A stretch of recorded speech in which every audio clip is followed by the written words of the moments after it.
we are at Hawthorne Elementary North because it's getting to be back to school time. How exciting is that? We've come over here for the Hawthorne School District to talk with Superintendent Dr. Peter Hannigan. Now we know some of you guys go to different schools. You might go to Mundelein, Diamond Lake, Prairie View. We're here over at Hawthorne to hear this story, but remember, if you go to another school district, check with your school to see what's going on. And after that long introduction, Dr. Hannigan, thanks for taking the time to talk with us. Thanks for having me on. You know, new school year, this has got to be exciting. You start on August 23rd, so our kindergarten through 8th grade students start on Monday, August 23rd, and then our earliest learners, our pre-K students, start on August 30th. So that's the Lincoln School. Lincoln School, so very excited. Well, and this is the time of year you should have already gotten your packets. If you're a registered student, parents should have the whole ball of wax. Everything went out last week, August 4th. Wednesday, August 4th, I sent out my message to the community, and then on Friday, August 6th, our building administrators sent out their communication. So everybody should have all the information they need for back to school night, you know, supply drop off, curriculum nights, things of that nature. Now what happens if you don't have it? That could mean you're not registered, you're not in the system. If you have not received it, you need to check in with your building. Okay, all right. Check with the building office. And that's probably the same whatever district you're in. If you haven't started getting the information now, be proactive, because I think sometimes we think somehow the schools know who our students are and how old they are and where they should go to school. There's nothing. The guardian has to be proactive on all this. Okay, so that's the public school way. Yes. That's how it is. So, well, let's talk about how this school year is going to start, because you're going to have everybody back in the building. It's going to be wonderful. Yeah, we're very excited. August 23rd, we're bringing back our 3,500 plus students, full in person. Students will be masked. We'll be 3 to 6 feet in our classrooms, 6 feet in the cafeterias. Students will be able to go out to recess. We'll have PE, things of that nature. Just very excited to get back to somewhat normal education. I mean, you look at what our job is, it's all about student learning, and our charge over the next handful of months is to make sure we keep students in school, because we know that that's the best way that they're going to learn when they're in person. So very excited. You know, we start off with our staff on this coming Wednesday on August 18th, and then our students will be on the 23rd. So it's a great time to be in Hawthorne. It is a great time. It's just great to get back into the swing of it. And I know too, I've heard people say that there is a transition time for kids and for staff, for adults, for families, for guardians. So we just have to take it one step at a time, be a little patient with each other. And be patient and start to get your students in a routine, get them to bed early, get up early, so that come August 23rd, August 30th, respectively, that our students are ready to go. You know, with traffic, you know, we will be running all full transportation, but I do imagine that we'll have more riders.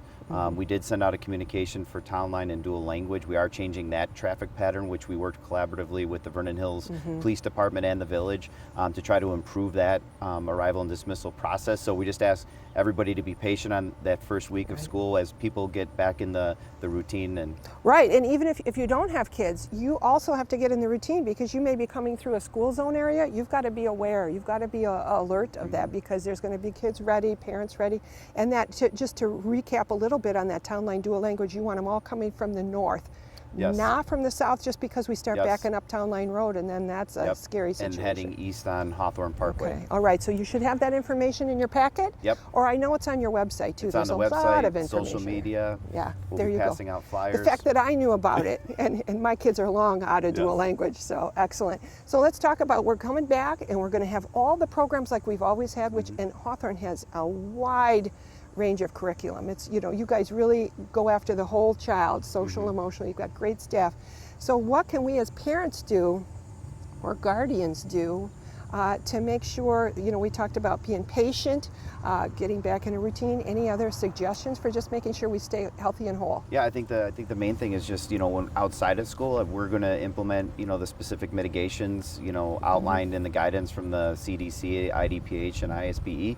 But, you know, more importantly, outside of school, just making sure everybody's being safe. Again, so that we can keep our students in school. If your student isn't feeling well, keep them home. It's critically important that we keep the learning environment safe and healthy, and we all have to do our part.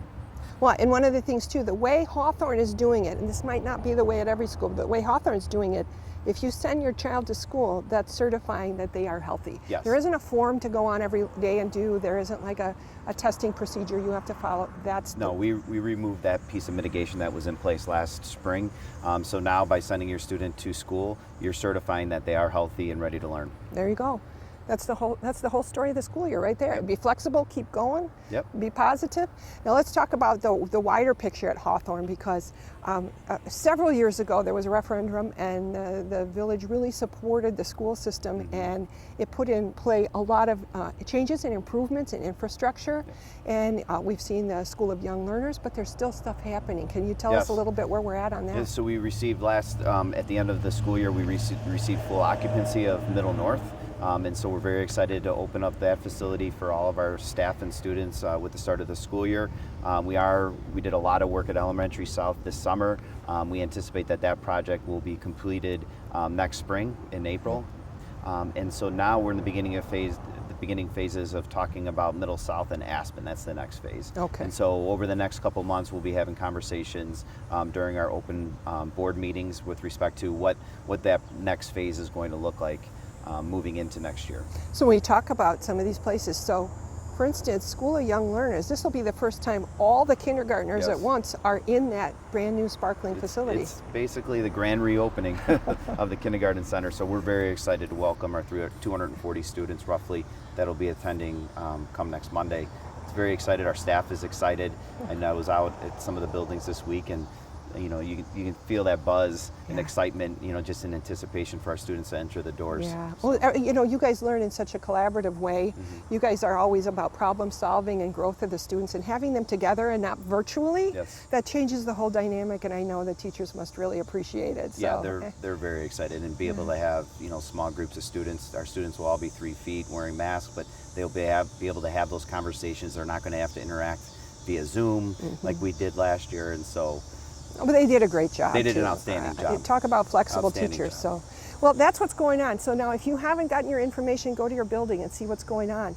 Or call the district and figure out what you need to do, or whatever your district is, because somebody, you have to reach out and make sure your child is in school. And to be in kindergarten, it's just you have to be 5 by September 1, and the world is your oyster. You can get over here and get it done. So. And if people want more information, I know you live stream your meetings, you post the videos online, there's a ton of information on your website. All of our information's on our website, and on Friday, August 20th, we are launching a new website. But all that information will be on there, much more mobile-friendly website, so all the information will be at your fingertips. Excellent. So remember, reach out, educate yourself, and I guess we just approached the new year with joy and positivity, and here we go. It's exciting. Wonderful. Thanks for taking the time. Thank you.